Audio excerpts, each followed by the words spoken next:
আমি আপনাদের বলবো, প্লিজ দয়া করে বিজেপির কথা শুনে বা আর কোনো ধর্মীয় সংগঠনের মৌলবাদীদের কথা শুনে কোনো পরিচিত হবেন না, কোনো ভাগাভাগি করবেন না, মানুষে মানুষে ভাগ করবেন না।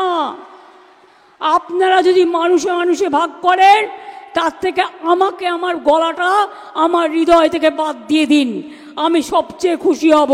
আমি আমার চোখের সামনে কোনো দাঙ্গা দেখতে চাই না।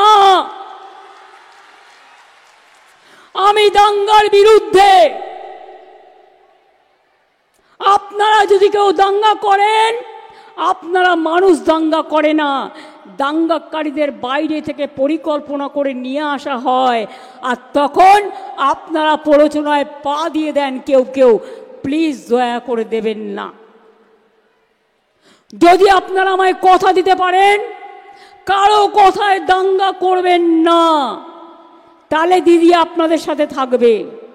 আর যদি দাঙ্গা করেন, সবাই থাকলেও দিদি কিন্তু থাকবে না।